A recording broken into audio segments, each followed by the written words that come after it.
अस्सलामुअलैकुम and welcome back to my channel. I hope कि आप सब लोग ठीक होंगे, खुश होंगे और काफ़ी ज़्यादा मज़े में भी होंगे। आज की वीडियो में मैं आपके साथ बहुत अच्छी बातें शेयर करूंगी जिससे आपका स्टेमिना भी बूस्ट होगा, क्योंकि आज की वीडियो में मैं आपके साथ शेयर करूंगी summer wellness and recharge routine कि कैसे आप समर में वेल मेंटेन लगने के साथ साथ अपने आप को रिचार्ज कैसे कर सकते हैं, अपने स्टेमिना को कैसे बूस्ट कर सकते हैं। वो कौन कौन सी चीज़ें हैं जिनको आप कर लेंगे तो आपकी वेलनेस भी इम्प्रूव हो जाएगी और आपका स्टेमिना भी बूस्ट हो जाएगा और साथ ही साथ आप रिचार्ज भी हो जाएंगे।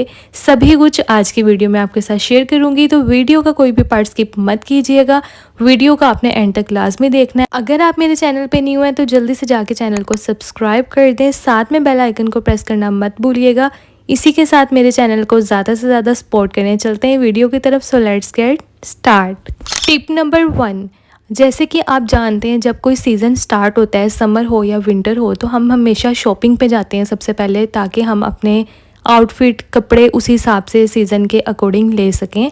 तो इसी तरह से जब आपने समर्स के लिए शॉपिंग करनी है तो आपने सबसे पहले अपना कंफर्ट देखना है। जो कैजुअल वेयर्स आपने चूज़ करने हैं घर के लिए स्पेशली, उनका फैब्रिक आपने देखना है कि लाइट सा होना चाहिए। कलर भी आपने ज़्यादातर लाइट चूज़ करने हैं और कुछ आप इस तरह के थोड़े से formal semi formal type dresses ले सकते हैं, क्योंकि समर्स में बहुत ज़्यादा हैवी ड्रेसेस नहीं पहने जाते हैं और कोई बाहर भी जाना पड़ता है, हमें कोई इवेंट वगैरह कुछ आ जाता है, तो इस तरह से आपने थोड़े से सेमी फॉर्मल पैचेस वाले भी ड्रेसेस अपने पास। टिप नंबर 2, जब भी आपने ग्रोसरी करने जाना है तो आपने ट्राई करना है कि पहले आप अच्छी तरह से हर चीज़ को देख लें, उसकी जो भी पीछे इंग्रेडिएंट्स होते हैं, उसकी न्यूट्रिएंट वैल्यू जो होती है ना, आपने उस चीज़ का ख्याल रखना है। और आपने अपने कंफर्टेबल फूड के साथ साथ न्यूट्रिएंट डेंस फूड को चूज़ करना है। कभी भी ऐसे रैंडम आपने फूड को नहीं लेना है, हमेशा पीछे उसकी न्यूट्रिएंट वैल्यू देखनी है और ट्राई करना है कि आप हेल्दी चीज़ें खाएं। जैसे आप ओट मील ले सकते हैं सुबह ब्रेकफास्ट में, इससे आप सारा दिन रिचार्ज भी रहते हैं और आपका मूड भी बहुत फ्रेश रहता है। टिप नंबर 3, समर में रिचार्ज होने के लिए आपको शावर तो लेना ही पड़ता है डेली बेसिस पे।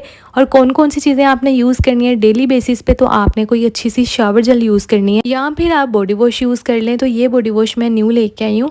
इससे पहले मैं ये वाला यूज़ कर रही थी, पिंक वाला, आपने मेरी वीडियोज़ में देखा भी होगा। ये मेरी तरफ से बेस्ट है, रिकमेंडेड है, बहुत अच्छा है और मैंने ये चेज़ वैल्यू से बाय किया था। तो इसी में अब डिफरेंट मैं फ्लेवर लेके आई हूँ, ये ब्लू कलर का, और इसको भी यूज़ करके आपके साथ अपना फीडबैक शेयर करूंगी। तो ये काफ़ी रीज़नेबल है। रोज़ाना अपनी बॉडी को किसी भी अच्छी बॉडी वॉश या शावर जेल के साथ अच्छी तरह से वॉश करें और वीक में आपने 1 से 2 दफ़ा कोई अच्छा सा स्क्रब यूज़ करना है, बॉडी स्क्रब। इससे होता ये है कि आपकी बॉडी बहुत अच्छी तरह से एक्सफोलिएट हो जाती है, जितने भी डेड सेल्स होते हैं, डेड लेयर होती है आपकी बॉडी पे, वो रिमूव हो जाती है, आपकी बॉडी क्लीन हो जाती है। और शावर लेने के बाद आपने कोई अच्छा सा बॉडी लोशन यूज़ करना है ताकि आपकी बॉडी हाइड्रेट भी रहे और फ्रेश भी आप फील करें। तो मेरे पास ये यार्डले का बॉडी लोशन है, आप कोई सा भी बॉडी लोशन ले सकते हैं, बट आपने नहाने के बाद थोड़ा सा जो डैम्प बॉडी होती है ना, थोड़ी सी वेट, उसके ऊपर आपने कोई भी अच्छा सा बॉडी लोशन लाजमी यूज़ करना है। टिप नंबर 4, नेचर में जाने से आपका मूड वैसे ही रिफ़्रेश हो जाता है, आपकी एनर्जी बूस्ट हो जाती है और आप रिचार्ज हो जाते हैं। तो आप ट्राई किया करें कि अगर आपके घर के पास कोई भी पार्क है, कोई लॉन है आपके घर में, तो आप वहाँ पर थोड़ी देर वॉक कर लिया करें। टिप नंबर 5, समर में हम क्या करते हैं, समर हो या विंटर हो, हम जब भी स्किन केयर की शॉपिंग करने जाते हैं, कोई भी स्किन केयर से रिलेटेड चीज़ें परचेज़ करना चाहते हैं, तो हम ऐसे करते हैं कि हमने ये चीज़ भी लेनी है, वो चीज़ भी लेनी है, जो हाथ लगी, जो अच्छी लगी दिल को, बस हमने ले ली। ऐसे स्किन केयर आपने नहीं चूज़ करनी। आपने अपनी स्किन केयर के मामले में या हेयर केयर के मामले में बहुत वाइजली होके प्रोडक्ट्स को चूज़ करना है और हमेशा जो आपने प्रोडक्ट्स चूज़ करने हैं ना, अपनी स्किन टाइप के अकॉर्डिंग करना है कि आपकी स्किन टाइप को वो चीज़ें सूट करती हैं या नहीं। सबसे पहले तो आपको अपनी स्किन टाइप पता होना चाहिए, इससे आपके लिए ज़्यादा इजी हो जाएगा। बाकी आपने समर्स में सिर्फ 3 से 4 प्रोडक्ट्स यूज़ करनी है, बहुत ज़्यादा यूज़ नहीं करनी है। जिसमें कोई सबसे पहले तो कोई अच्छा सा आपने फेस वॉश यूज़ करना है जिसमें टी ट्री और नीम की प्रॉपर्टीज़ होनी चाहिए, ताकि आपका फेस ज़्यादा ऑयली ना हो और एक्नी और पिंपल्स का मसला ना बने। उसके बाद आपने कोई अच्छा सा सन ब्लॉक यूज़ करना है मॉर्निंग में और नाइट में आपने कोई भी अच्छा सा मॉइस्चराइज़र यूज़ करना है या फिर कोई भी अच्छा हाइड्रेटिंग सीरम यूज़ करना है, ठीक है। और सबसे लास्ट में आप रात को क्लिनजिंग कर सकते हैं, जिसके लिए आप ये माइसेलर वाटर का भी इस्तेमाल कर सकते हैं। टिप नंबर 6, जब भी आपने फुटवेयर लेने जाना है तो आपने इस हिसाब से फुटवेयर की शॉपिंग करनी है कि अगर आप उन शूज़ को बाहर पहन के चले जाएं तो वो बाहर पहनने वाले भी हों। मीन्स के आपने इस तरह के शूज़ लेने हैं जो कंफर्टेबल हों और अच्छे लगते हों, जिसको आप घर में भी पहन सकें और आप बाहर जाते हुए भी पहन सकें। तो ये देखें, जैसे ये वाले शूज़ हैं कितने प्यारे हैं, घर में भी आप इनको पहन सकते हैं आराम से और आप बाहर जाते हुए भी आराम से इनको पहन के बाहर जा सकते हैं। टिप नंबर 7, परफ्यूम या बॉडी मिस्ट तो लाजमी है समर में, क्योंकि स्वेटिंग इतनी ज़्यादा हो रही होती है कि आपके पास एक अजीब सी अडोर आने लग पड़ती है। तो आपने कोई अच्छी सी बॉडी मिस्ट या परफ्यूम वगैरह को यूज़ करना है डेली बेसिस पे। वैसे आप कोई लाइट सी बॉडी मिस्ट यूज़ कर लें अगर आप घर में रहते हैं, तो जिसमें आप BL की बॉडी मिस्ट यूज़ कर सकते हैं। ये इकोनॉमिकल भी है और अच्छी भी है। इसके अलावा आप हिबास की कर लें, हलीमा सुल्तान की कर लें। साथ ही साथ आपने कोई अच्छा सा डिओड्रेंट या फिर एंटीप्रेस्पिरेंट भी यूज़ करना है अपने अंडर आर्म्स में, ताकि आपके पास से स्वेटिंग की स्मेल ना आए बिल्कुल भी।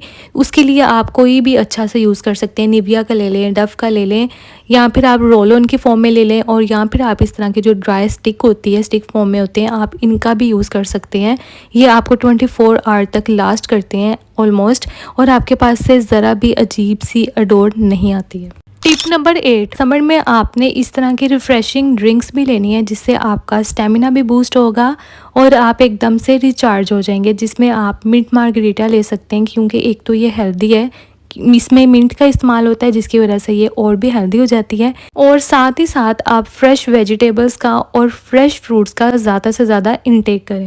टिप नंबर 9, डाइट का भी आपने ख्याल रखना है और सप्लीमेंट्स का भी ख्याल रखना है। इस तरह के कैल्शियम सप्लीमेंट्स आप ले सकते हैं। इनसे आपका जो एनर्जी लेवल होता है ना वो बूस्ट होता है, जिसमें ये पानी के अंदर जो हम डिज़ोल्व करके पीते हैं ना, ये वाली सप्लीमेंट ले लें कैल्शियम की, या फिर आप ये च्यूएबल ले लें। इन दोनों में से आप कोई भी ले सकते हैं, आपको डिफरेंट फ्लेवर्स मिल जाते हैं इनमें, तो आप कोई भी फ्लेवर ले सकते हैं अपने टेस्ट के हिसाब से और इनको अपनी डाइट में इंक्लूड करें। टिप नंबर 10, अपने बॉडी हेयर्स को भी आपने रिमूव करना है टाइम टू टाइम, जिसके लिए सबसे पहला ऑप्शन तो मैं आपको दूंगी बॉडी रेजर का। आप बॉडी रेजर के साथ इजीली अपने हेयर्स को, अनवांटेड हेयर्स को रिमूव कर सकते हैं। मार्केट में काफ़ी तरह की वैरायटी है, आप कोई भी ढूंढ के अच्छे से बॉडी रेजर यूज़ करें। मेरी रिवाज का बॉडी रेजर बहुत अच्छा है।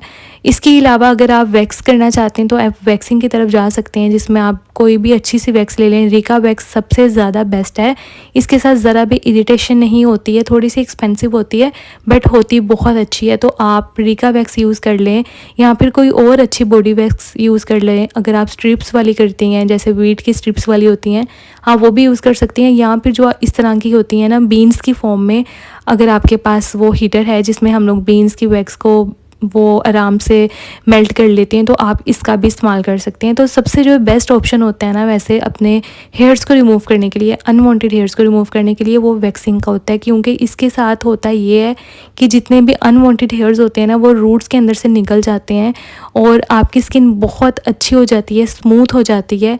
जितने भी हेयर्स होते हैं ना जब वो निकल जाते हैं ना तो ज़रा भी आपको चुभन नहीं होती है बाद में।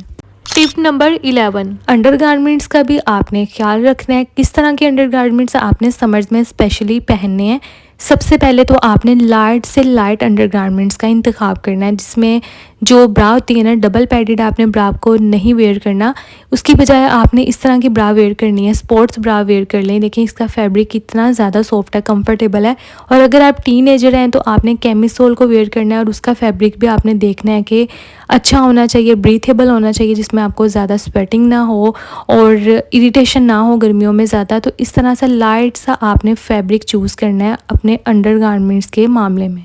टिप नंबर 12, समर्स में हमें बहुत ज़्यादा स्किन से रिलेटेड प्रॉब्लम्स भी हो जाती हैं, जिसमें सबसे कॉमन प्रॉब्लम है कि हमें पिंपल्स होना शुरू हो जाते हैं या फिर हमारी स्किन पे रेडनेस हो जाती है। बट घबराएं नहीं, इन सब प्रॉब्लम्स के साथ साथ हमारे पास इनका एक बहुत ही अच्छा सल्यूशन भी है। अगर आपके पास एलोवेरा जेल है तो इससे बेहतर कोई भी सल्यूशन नहीं हो सकता। अगर आपके पास फ्रेश है तो आप फ्रेश ले लें, और अगर फ्रेश नहीं है तो आप मार्केट वाली भी यूज़ कर सकती हैं इसकी बजाय। फ्रेश है तो आपने इस तरह के पीसीस सबसे पहले क्यूब्स की फॉर्म में कट कर लेने हैं और इसको आपने अपने फेस पे मसाज करना है। इससे जो भी एक्नी होगी, पिंपल्स होंगे वो भी ख़त्म हो जाएंगे और रेडनेस भी ख़त्म हो जाएगी। टिप नंबर 30, जब भी आप अपने रूम में जाएं तो आप कोई भी अच्छा सा एयर फ्रेशनर यूज़ कर सकते हैं या फिर आप इस तरह का ह्यूमिडिफायर भी यूज़ कर सकते हैं। इसमें आपने थोड़ी सी परफ्यूम को ऐड करना होता है और उसके बाद आपने सिंपली इसको इस तरह से ऑन कर देना होता है और इसके साथ सारे रूम में से एक इतनी प्यारी फ्रेगरेंस आती है ना, एक इतनी प्यारी महक आती है कि आपको सुकून मिलता है, साथ ही साथ आप बहुत अच्छी तरह से रिचार्ज हो जाते हैं। टिप नंबर 14, कुछ आपके साथ आफ्टर शावर हैक्स भी शेयर करती हूँ कि आपने आफ्टर शावर कौन कौन से हैक्स करने हैं। अगर आप अपने सिंपली फेस को वॉश करती हैं ना, दिन में जितनी दफ़ा भी आपने अपने फेस को वॉश करना है, उसके बाद आपने रोज़ वाटर का इस्तेमाल करना है। इससे आपकी स्किन बहुत ज़्यादा ग्लोइंग हो जाएगी, फ्रेश फील करेंगे आप और साथ ही साथ बहुत ज़्यादा आपको सुकून मिलेगा। तो इस तरह से जब भी आप मुंह धोएं उसके बाद रोज़ वाटर को अपने सारे स्किन पे अप्लाई कर लें। ज़्यादा अच्छे रिजल्ट्स के लिए आप इसको आराम से फ्रिज में रख सकती हैं ताकि थोड़ा सा ठंडा हो जाए और फिर जब ठंडा ठंडा आप रोज़ वाटर अपने फेस पे स्प्रे करेंगे तो आपको बहुत अच्छा फील होगा। और ना सिर्फ आप इसको अपने फेस पे यूज़ कर सकते हैं बल्कि अपने हेयर्स पे भी यूज़ कर सकते हैं। अगर आप अपने हेयर्स को फ्रेश, हेल्दी, ग्लोइंग रखना चाहते हैं, क्या करना है आपने कि आपने इसको अपने डैम्प हेयर्स में, जिसको हम वेट हेयर्स बोलते हैं, उसमें यूज़ करना है। जब आप नहा लेते हैं ना, नहाने के बाद जो आपके बाल थोड़े थोड़े से गीले होते हैं ना, उसमें आपने सिंपली इस तरह से रोज़ वाटर को अप्लाई कर लेना है। एक तो आपके हेयर्स में से ज़रा से भी अजीब सी स्मेल नहीं आएगी, आपके हेयर्स फ्रेश रहेंगे और साथ में हेल्दी भी हो जाएंगे। Tip number 15, night skin care में और मॉर्निंग स्किन केयर के लिए आपने अच्छे से कुछ सीरम भी यूज़ करने हैं अपनी स्किन टाइप के अकॉर्डिंग। जैसे यहाँ पर मेरे पास कुछ सीरम्स की वैरायटी है और मैं कुछ आपको गाइड करती हूँ कि कौन सा सीरम किस चीज़ के लिए। जैसे मेरे पास यहाँ पर नाइसिनामाइड का सीरम है और इसी तरह से मेरे पास एंटी एजिंग सीरम है। और ये जो सारे सीरम है ना, ये रिवाज के आजकल हर तरह के सीरम्स आए हुए हैं, तो आप इनको ट्राई कर सकते हैं। ग्लूटाथायोन की इनके पास सीरम है, रेटिनोल के हैं। तो सबसे पहले मैं आपको मेन 2 सीरम्स का बता देती हूँ जिनका आपने इस्तेमाल करना है लाजमी। तो यहाँ पर मेरे पास ये 2 तरह के सीरम हैं, दोनों नरिश्मी के हैं। सबसे पहले तो ये लाइटनिंग सीरम है, इसको आप अपने फेस के कलरेशन के लिए इस्तेमाल कर सकते हैं। मतलब अगर आप अपने स्किन के कॉम्प्लेक्शन को इवन टोन करना चाहते हैं, फेयर करना चाहते हैं। और दूसरा, अगर आपकी स्किन पे डार्क स्पॉट्स हैं उसके लिए आप विटामिन सी का सीरम इस्तेमाल करें। तो ये थी मेरी आज की वीडियो। आई होप कि वीडियो आपको पसंद आई होगी। अगर आप लोग चैनल पे न्यू हैं तो जल्दी से जाके मेरे चैनल को सब्सक्राइब कर दें। इसी के साथ मुझे दीजिए इजाज़त। Thank you so much for watching. अल्लाह हाफिज़, बाय।